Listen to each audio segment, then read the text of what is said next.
What is the promise of the law?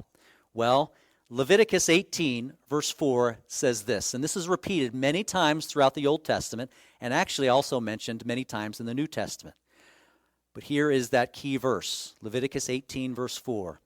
You shall observe my judgments, this is God speaking, and keep my ordinances to walk in them. I am the Lord your God. You shall therefore keep my statutes and my judgments, which if a man does, he shall live by them. I am the Lord. And so there is a promise here, a wonderful promise, that for all of those who will keep the commandments of the Lord, you can have life. And isn't that a wonderful promise?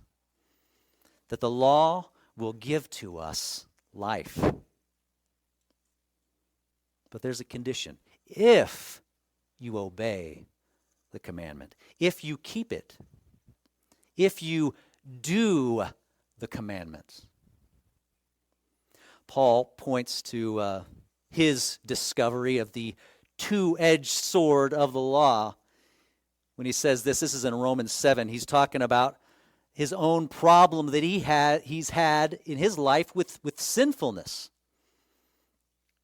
And he says this, and the commandment which was to give life, and he's talking here about Leviticus, the commandment that promised to give life, I found to bring death. And that's what he found with the law.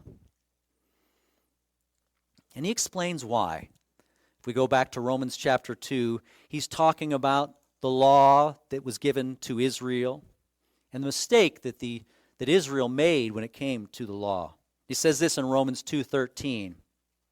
For it is not the hearers of the law that are justified in the sight of God, that are made righteous, but it's the doers of the law. Isn't that what the law teaches? Does the law teach, if you just listen, you will be righteous? That's not what the law teaches. There in Leviticus, the man who does these things shall have life in them.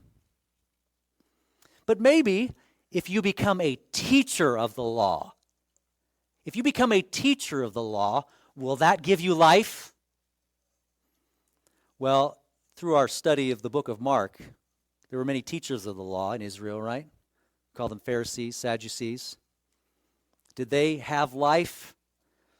How did that work out for them? They were teachers of the law. In Romans chapter 10, verse 4, it says this about Jesus and what he accomplished for us.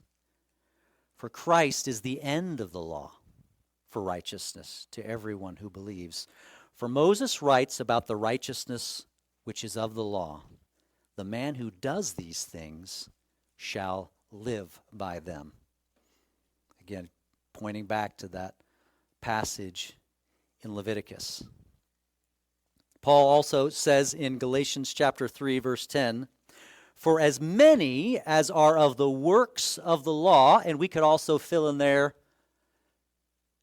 for as many as are of the works of wisdom, right, are under the curse.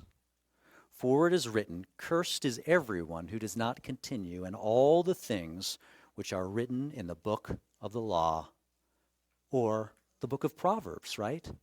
To do them.